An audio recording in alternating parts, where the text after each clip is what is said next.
Good evening. Thank you. Thank you. Good evening.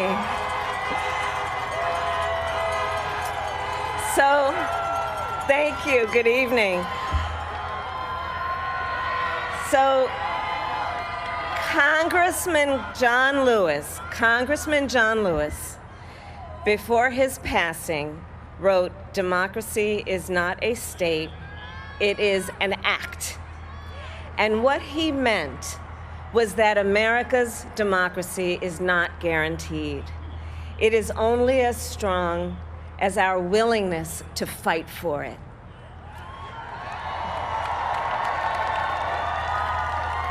To guard it and never take it for granted. And protecting our democracy takes struggle, it takes sacrifice, but there is joy in it, and there is progress, because we, the people, have the power to build a better future.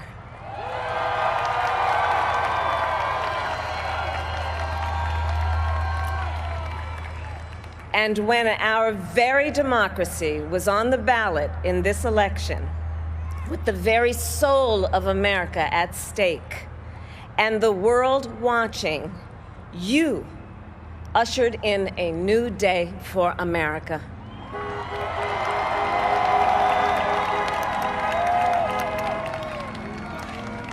To our campaign staff and volunteers, this extraordinary team, thank you for bringing more people than ever before into the democratic process. And for making this victory possible. To the poll workers and election officials across our country who have worked tirelessly to make sure every vote is counted, our nation owes you a debt of gratitude.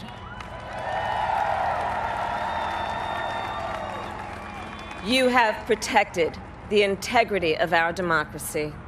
And to the American people who make up our beautiful country, thank you for turning out in record numbers to make your voices heard.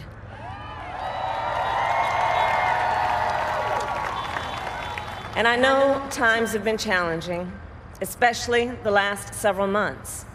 The grief, sorrow, and pain, the worries and the struggles.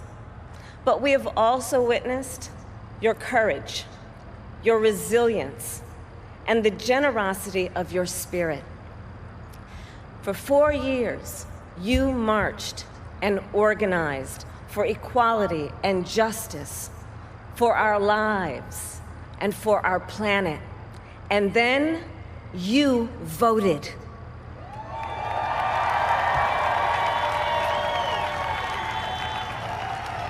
And you delivered a clear message. You chose hope and unity, decency, science, and yes, truth.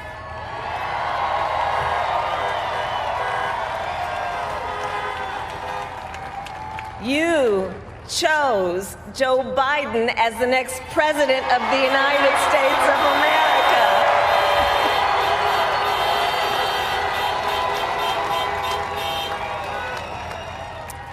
And Joe is a healer, a uniter, a tested and steady hand, a person whose own experience of loss gives him a sense of purpose that will help us as a nation reclaim our own sense of purpose. And a man with a big heart who loves with abandon. It's his love for Jill, who will be an incredible First Lady.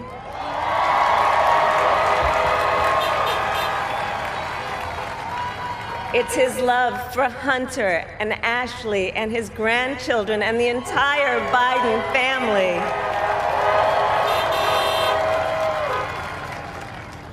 And while I first knew Joe as vice president, I really got to know him as the father who loved Bo, my dear friend who we remember here today. And to my husband, Doug,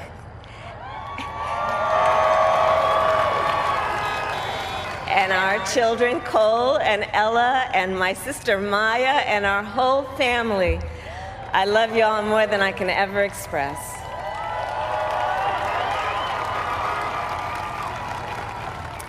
We are so grateful to Joe and Jill for welcoming our family into theirs on this incredible journey. And to the woman most responsible for my presence here today, my mother, Kamala Harris, who is always in our hearts. When she came here from India at the age of 19, she maybe didn't quite imagine this moment, but she believed so deeply in an America where a moment like this is possible. And so I am thinking about her and about the generations of women, Black women,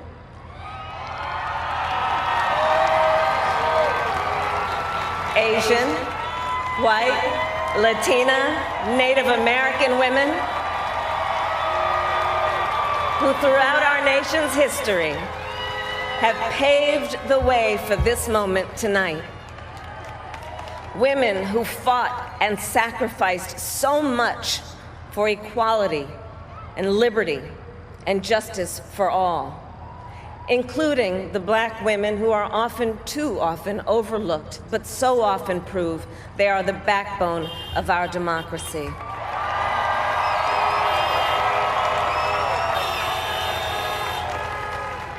All the women who have worked to secure and protect the right to vote for over a century, 100 years ago with the 19th Amendment, 55 years ago with the Voting Rights Act, and now in 2020 with a new generation of women in our country who cast their ballots and continued the fight for their fundamental right to vote and be heard.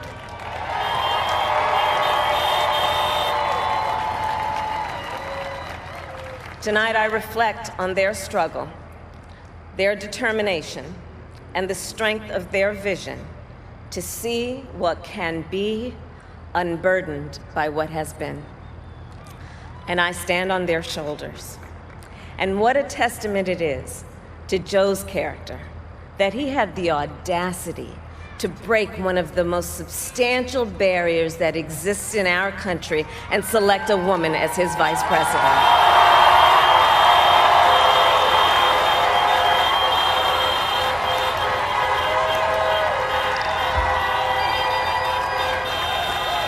But while I may be the first woman in this office, I will not be the last.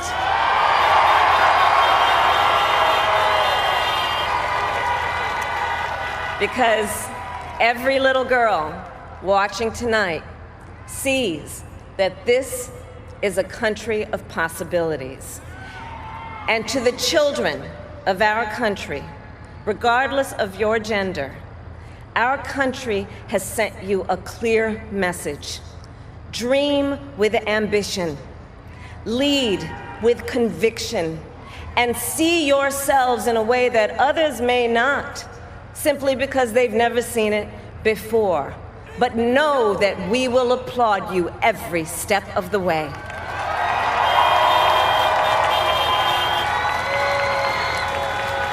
And to the American people, no matter who you voted for, I will strive to be a vice president, like Joe was to President Obama, loyal, honest, and prepared, waking up every day thinking of you and your family. Because now is when the real work begins, the hard work, the necessary work, the good work, the essential work to save lives and beat this epidemic, to rebuild our economy so it works for working people, to root out systemic racism in our justice system and society, to combat the climate crisis, to unite our country and heal the soul of our nation.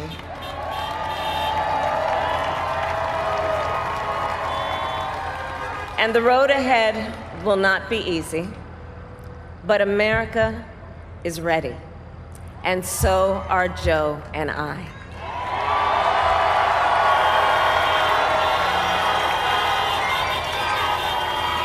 We have elected a president who represents the best in us. a leader the world will respect and our children will look up to. A commander-in-chief who will respect our troops and keep our country safe. And a president for all Americans.